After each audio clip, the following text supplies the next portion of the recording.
Hello there. It's time for Most Things Kenobi. Shouldn't it be All Things Kenobi?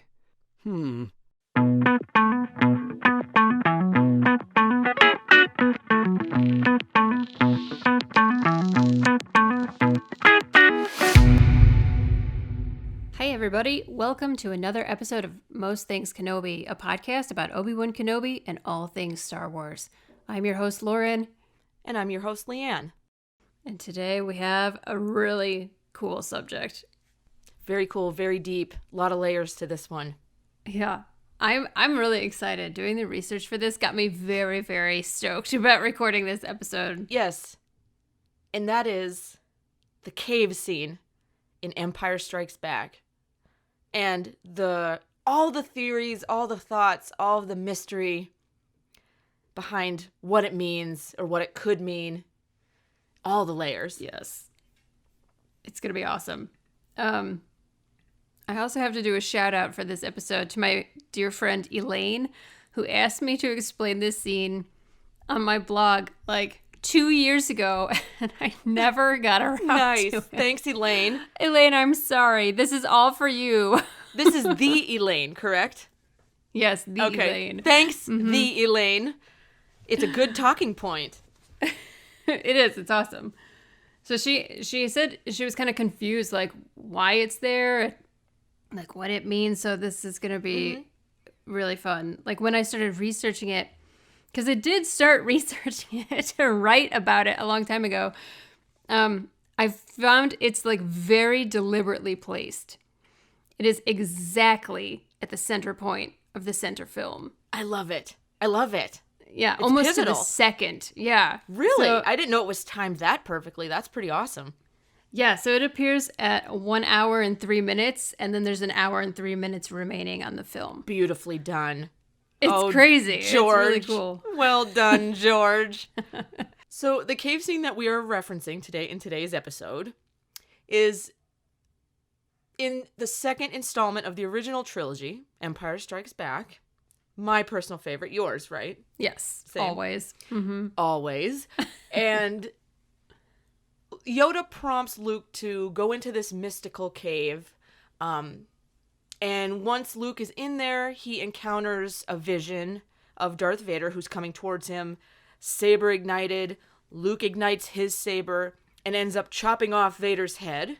And as the helmet rolls and comes to a stop, Luke sees himself, his own face, in Vader's helmet instead of, Anakin or Darth Vader's face. So Yes. it's a very symbolic scene, and that's what we're going to discuss today, is all of that, which I love symbolism and I love stuff like this. Yeah. And I don't know, there's a lot of layers. Yeah, so, like, it's very intentional. The scene is very intentional. And, I mean, it's we could deep dive into the symbolism right off the bat, or we can, like, kind of walk through it a bit. But, like, you said you read something that George Lucas said specifically, right? He discussed the scene specifically. So yeah, George Lucas actually says on the Empire Strikes Back commentary track, George Lucas says, quote, "Part of the cave scene is learning about the Force, learning the fact that the Force is within you, and at the same time you create your own bad vibes. So if you think badly about things, or you act badly, or you bring fear into a situation, you're going to have to defend yourself, or you're going to have to suffer the consequences of that. In this particular case, he, which is Luke, takes his sword in with him, which means he's going to have combat. He is creating this situation in his mind because on a larger level, what caused Darth Vader to become Darth Vader is the same thing that makes Luke bring that sword in with him." So, end quote. And really, that's fear. Because fear is at the heart of all of this. It's what made Darth Vader into Darth Vader. Yes. And it's what caused Luke to go into the cave and see himself because he's afraid of becoming his father, Darth Vader. Right. Well, and I was reading the book that we both have, the Star Wars and Philosophy book, and they talk about the symbolism, like the Plato's theory of the cave, and like Yes. the whole idea that the self, most people they lack self-knowledge, and so like even Luke going into the cave might not even have been fully consciously aware of those fears, but the cave brings that consciousness to the surface. And like the moments of enlightenment are often painful or really scary. You can't step back from them once you've seen the truth. Your life is on a new trajectory. So that's why this scene is really important, because it even made him aware of fear. I think fear that was there, obviously on a subconscious level. Maybe he was even aware of it on a certain level of being like afraid of being the thing you fear most or the thing you hate most. That's hard to face that. And at this point, he doesn't actually know that Darth Vader's his father. He's just afraid of like facing this, let's just call it as it is, this frightening, giant, helmeted Sith. That's about what he knows about Darth Vader, right? And he's going to have to face him to do all sorts of things. That's the basic knowledge. He doesn't even know that it's his father yet. So on maybe some subconscious level, the Force is connecting him to that's his father, but he's not as in tune with the Force or reading it or feeling it at that point. Yeah, absolutely. Well, and it was interesting in this book because they were saying that he lacks self-knowledge, but also you could argue that his lack of self-knowledge comes from the fact that, one, he's lied to about his past, and two, the formative adults in his life refused to even talk about the truth or tell him the truth. Not even that they were lying, they just wouldn't talk about it. So of course he lacks self-knowledge. And you can tell because in A New Hope, he has this burning desire to like go out, and he yearns for something more, but doesn't understand why. And it's because he doesn't even know his own past or his own connections to his past. Yeah. So it's that all comes up in the cave, because the symbolism of a cave is like some of my favorite stuff ever that exists in like literary symbolism. Like the hero's journey in the Odyssey. Yes, yeah. Cave definitely. scenes are used in film, books, anything. Yeah. They're pretty popular, and they're used for the same reason that George Lucas used it. Yeah, I mean they're a huge vehicle in mythology, basically. Any kind of myth you read is going to have a scene with a cave. Yes, and some self-discovery, which the hero must have on his journey. Well, you have to face your fear. That's what makes the hero. But what makes Luke a completely different hero is how he faces his fear. Yes. So he goes into the cave with a weapon, but what he ends up doing in the very end is tossing that same weapon away and saying, I'm gonna go with love. I'm gonna, and so that ends up being what turns Darth Vader back to the light side in the very end, is that his son loved him. Exactly. Yeah. I mean, the difference between the hero and a villain, they're very similar in almost every aspect, but heroes can accept their fate, and they don't need to use force. They use it when it's necessary, but they don't use it as preemptive kind of thing. And villains... God, I love Luke. I do too. He is the hero from the hero's journey. Yes. So, like, if you don't mind, I want to talk about cave symbolism a bit, if you're cool with that.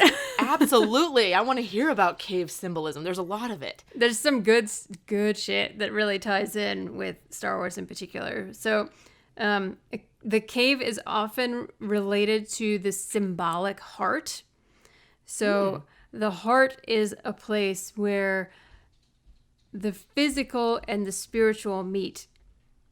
So, makes sense. Yeah, so the cave is where you go in with your emotions and you're led by your feelings rather than logic or wisdom. And so your emotions are what bring out the experience that you have in the symbolic cave. And this is not just Star Wars. This could be in any myth or literature, movie, anything. So like your emotions technically are the things that bring up the experience that you have, which is why when Luke went in with fear and weapons, he had to use his weapons when he was there. He like created that experience.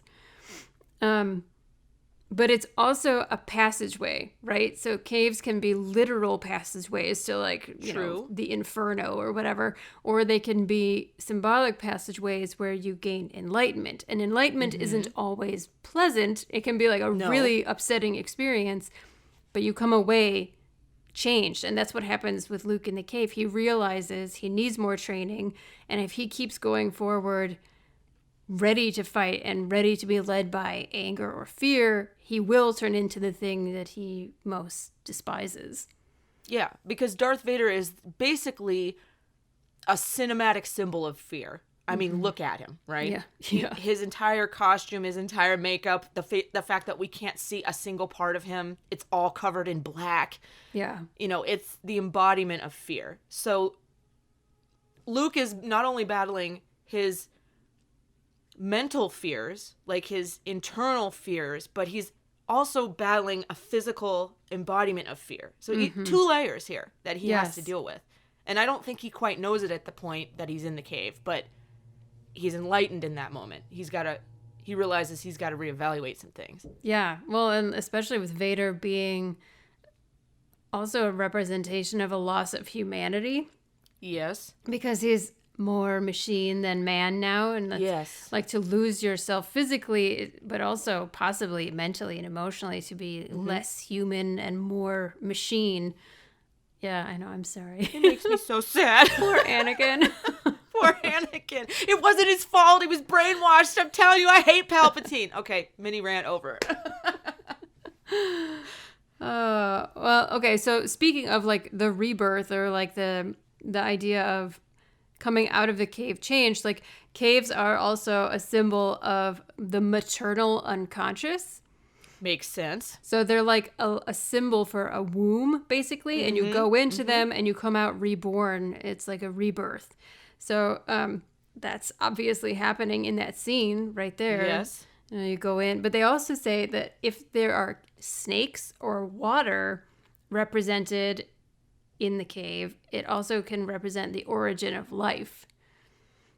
So wasn't there snakes and water? Snakes, lizards, or water? Okay. Yeah, definitely. It's like so even though it's kind of a scary place that can represent your fears to you, it's also like the place of the origin, you know, the like rebirth and the beginning. And this is where Luke becomes... This is so good. Yeah, right? Like it's where Stuff is so good. He starts to become like a real Jedi. He's no longer moving outward from his old life into a new life. He's moving inward into the inward journey of changing like how he thinks and how he sees the world. And that makes him a better Jedi ultimately. Yes. Yeah. I love it so much. I love it. It's so good and perfectly executed, and it doesn't take the scene is not long. Lucas is able to execute what he needs to it's not this belabored scene where it takes forever. I mean, he literally goes in, it happens, and he comes back out. And I want to raise the question of before he goes in, he says, "What will I find in there?" Right? And Yoda says, "Whatever you bring with you." And I was talking to you beforehand, like, whatever you bring with you could be physical or mental. The emotional baggage that you carry, or literally your physical weapon, which he does bring with him. But you and I have talked before about how Yoda thinks he's failed. Yeah. Luke has failed in the scene in the cave because he brought a weapon. But it's not, in my personal opinion, it's not a failure if you learn from it and you change your behavior thereafter, right? Yeah. It's just another lesson. So it's pivotal what Luke learns in there by, we'll say, quote unquote, making the mistake of bringing a weapon with him. You know, but he matures afterwards and realizes what the real weapons are, you know, which doesn't necessarily mean something physical. I completely agree with you. I feel like, first of all, if he hadn't have failed, quote unquote, he would never have been enlightened. And so to say it was failure, I've always thought that was stupid, because the experience in and of itself has to unfold as fate allows, right? And so, like, if he had not brought his weapons in, he would not have been aware of his inner fear. Yes. So, like, you can't expect a person to just be fearless without the experience that makes them fearless. Like, it's the chicken or the egg, you know, what comes first. So, yeah, I've always thought that there was no failure in the cave. It was a moment of like deep enlightenment, and without it, he would be on a different path. Yes. Yeah. Well, Caves also represent superficial physical reality. So the experience you're having feels physical, but it's not, which is what happens with like Luke and Vader appearing. It feels real, but it's just a projection of your own imagination or your own emotions. Right. Because he did not chop off the head of Darth Vader, as we know. No. But it felt so real to him that he took that swing. He swung. Right. And, you know. When it was like too easy of a win, right? It was like just a couple of parries and then he cuts his head off and it's just like, it's not going to be that easy in real life. No, it's not going to be that easy. He doesn't even know the half of it because no. If he knew that was his father in the cave, he probably wouldn't have taken that swing. No, but I also wonder, and this is total projection, do you think Anakin or Vader felt it on the other end? Like, oh, that's a really good. I say yes. I say possibly, yes. Yeah. I say yes because their connection. Darth Vader knew at that moment that Luke was his son. Yes. Mm-hmm. Yes, I think he felt it. Yes. That would be an awesome scene to see. But what would he have done with that? Would it have just been a rumble in the Force? Or would it have... Because shit haunts Darth Vader. We know this. Mm-hmm. So would he have felt that and then been haunted by it and had to go sit in his like little chamber for a while? Probably. Although, probably. I don't know, from the interviews I've seen and like the commentary I've seen of Empire Strikes Back, George Lucas says at the end when Vader is offering Luke, like, join me, it's not because he cares about his son. It's because he wants to make him turn, so he can overthrow Palpatine. It has nothing to do with like familial bonds at all. So it's interesting that he's still... That's a good point. He's still like in manipulation mode, but that doesn't mean he's immune to being, affected by other people's emotions. So I think it's definitely a process because the conversation that Luke has with Vader in Return of the Jedi before they go into what is it, a palace room? Oh, the throne room. The throne room, that's what I want to say. I mean, Luke throws like 3 daggers at him. He uses Anakin Skywalker instead of Darth Vader, which really, that's a no-no. Mm-hmm. There's still good in you, and that, he's throwing that at him. Mm-hmm. And he's way different in demeanor than he was in Empire Strikes Back. He's way more mature. He's calm. There isn't visible fear in him. Mm-hmm. He has way more composure. And I think all 3 of those things, like, threw Vader, Yeah. Because he saw a person stand up to the Emperor in a way that he couldn't even. Yeah. And he said, God damn it, that's my son. That's me and Padme's son, man. Look at him. Well, there's as much Padme in that boy as Anakin. Does he say things to Vader that Padme said? Or was Padme already... I know she's told Obi-Wan there's still good in him. But... I know that I feel like Leia is always kind of like aligned with Anakin's passion, and like Luke is always aligned with Padme's diplomacy and like introspection. But I mean, there's obviously overlap. There's a little of both in each of them. Definitely. I think, I don't know. I don't know if Padme ever said it directly to him. I'm sure. But I mean, just looking at him, it would bring up enough. Yeah. For sure. And then finding out that there was a sister. I mean, that probably would have just. Yeah. There were 2. Yeah. Mm-hmm. Yeah. Vader had a moment. Like, damn. Yeah. Anyway, back to the cave. Yeah. Well, so I watched the scene a couple of times. Like, I rewatched it to get a sense of the cinematography of it, just like looking for the like visual symbolism. And like leading up to the cave scene, that whole sequence with Yoda kind of talking to him where Yoda's on Luke's back. You see Luke, anytime Luke asks a question, you're seeing the back of his head.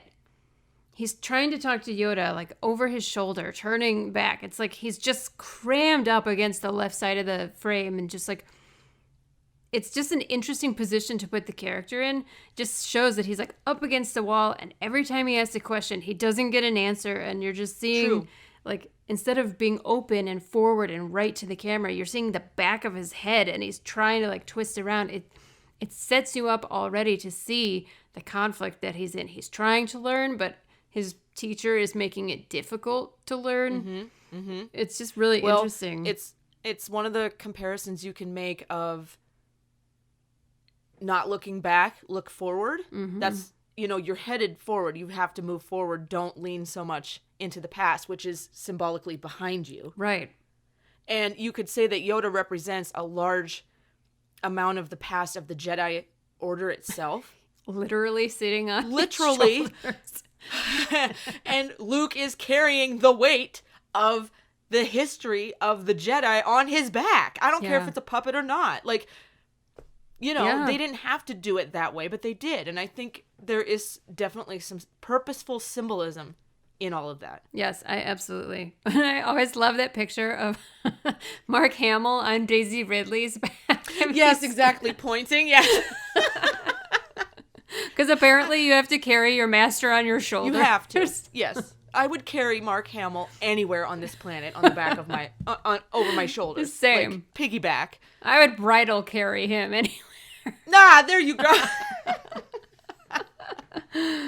Oh my God. Speaking of the old Jedi, all of this kind of, the symbolism of like what Luke carries with him into the cave, I mentioned the emotional baggage, for lack of a better term, that actually goes back to your favorite quote from Qui-Gon, that your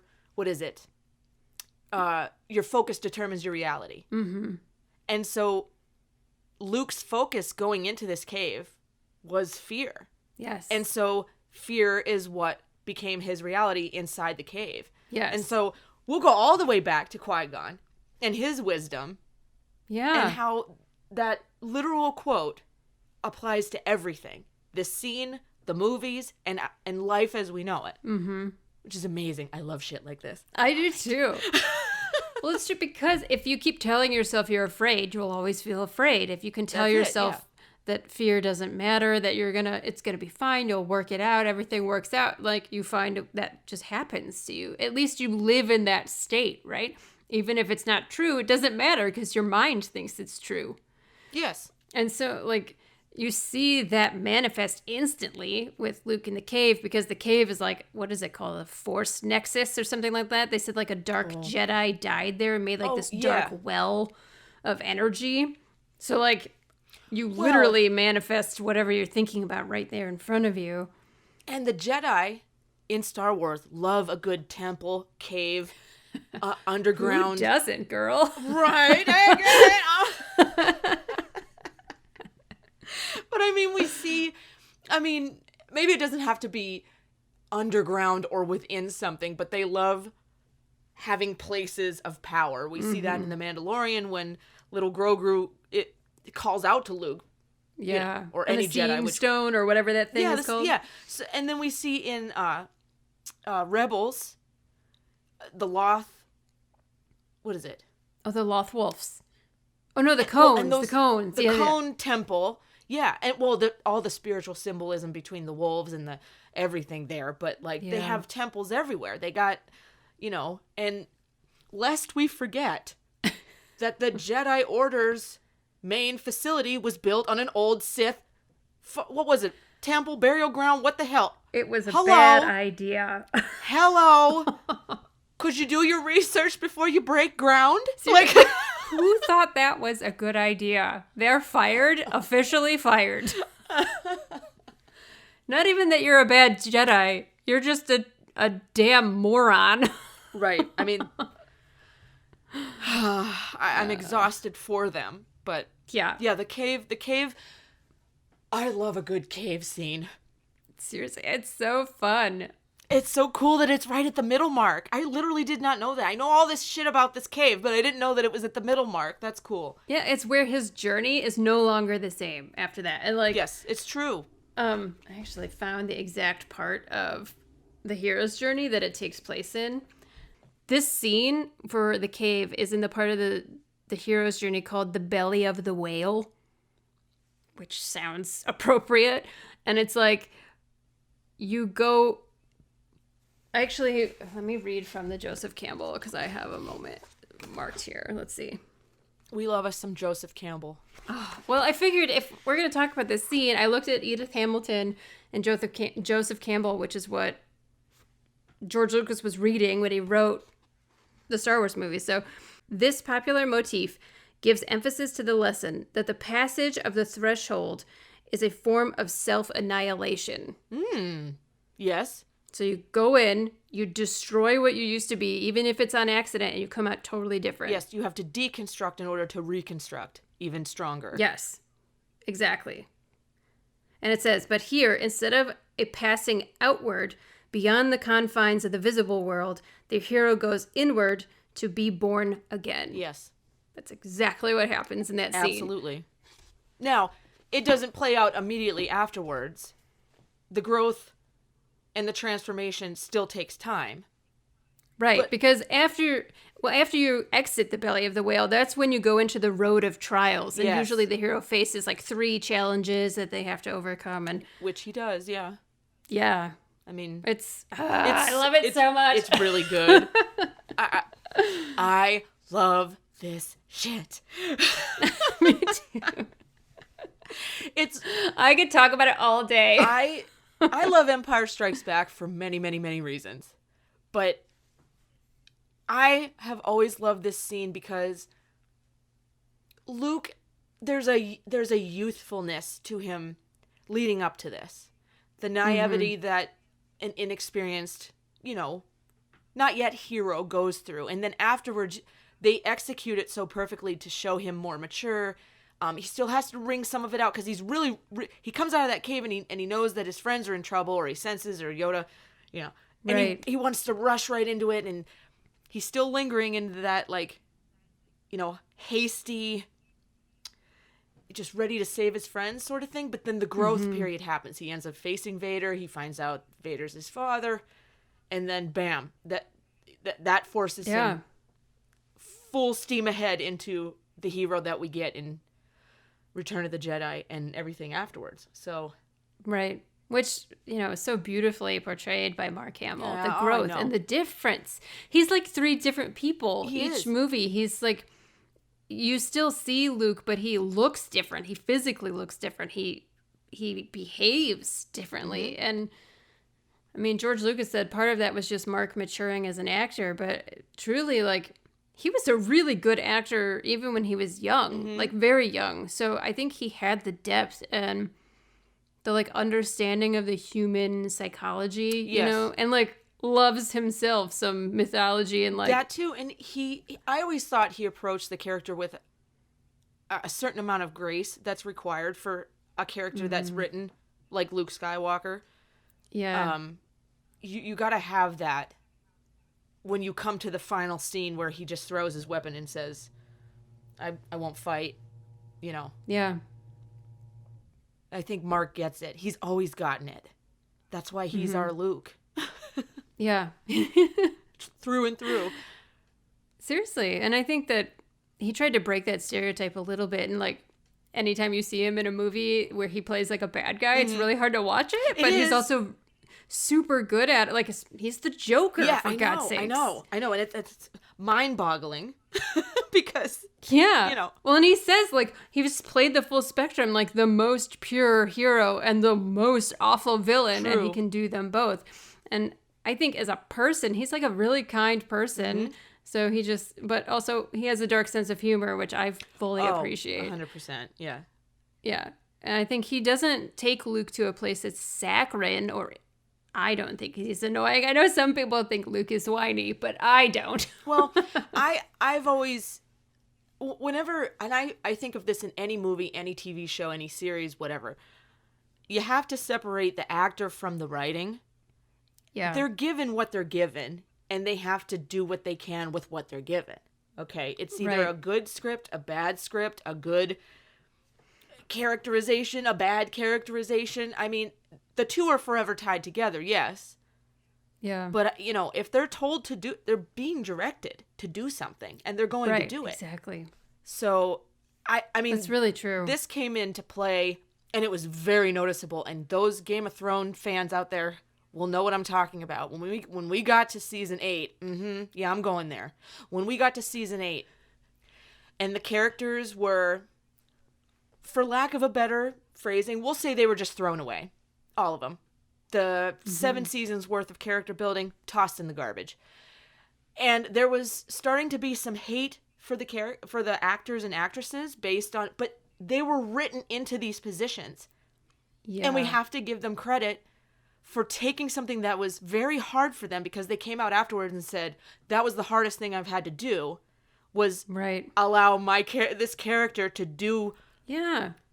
You know, their identities are tied together for then on. Yeah. So I always try and give the actors a little bit of leeway, because they're being given, you know, what they're given. Well, and they got to do it. That's their job. Mark talks about that in The Last Jedi. I know it. I didn't want to bring it up, but I know it. I know it, girl. Well, and I'll just sashay away from that subject. But no, Shantae, you stay, girl. You stay and talk about this. Any RuPaul fans out there, you know what we're talking about. Yeah, no, he said he didn't quite agree with the direction of Luke's character in The Last Jedi, but he was given a job. He is that actor, and he did it. Okay? Yeah. That is some fucking talent, because you know what I'd have done? I'd have thrown the whole thing in the garbage and said, nope, rewrite that, or you're not going to have me in your film. Well, and even though I do not like that movie, and having rewatched it recently, reaffirmed that I do not like that movie. I don't like it His either. His performance is beautiful. Absolutely. His acting, yes, he has acting chops, like for realsies. He's fucking great, and I give him all the credit. It's moving. The end of that is moving. Yes. Yeah. His performance, yeah. And it hurts to think about. Yeah, it's painful. But that's how good Mark is. Mark. We love you. How we love you. Let us count the ways.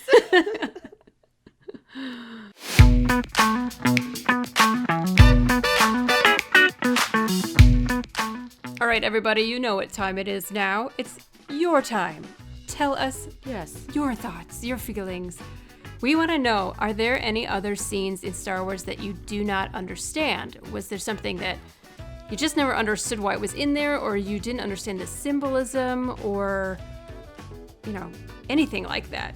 Hit us up. We're really curious, because it's really fun for us to delve into this kind of stuff. Yes.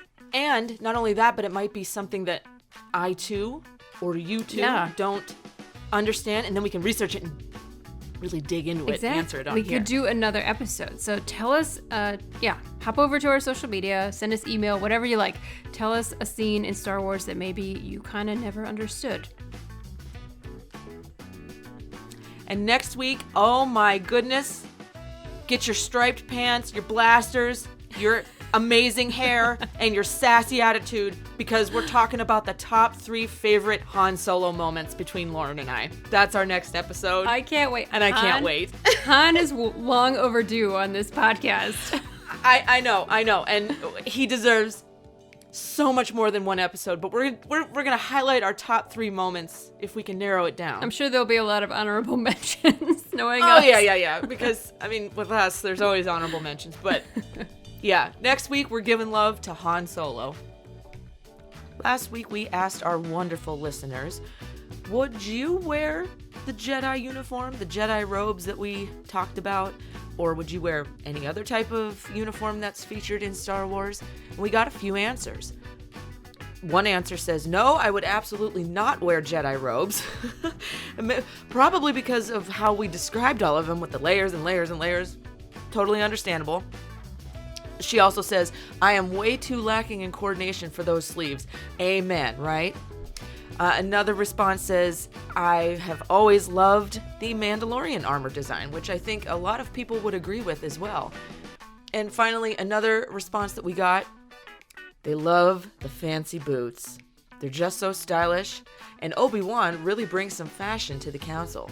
Yes, the boots, whether they are Chanel boots or not, are a feature of all of the Jedi in basically all the films and in the Clone Wars, so I think I would wear the boots. Yeah.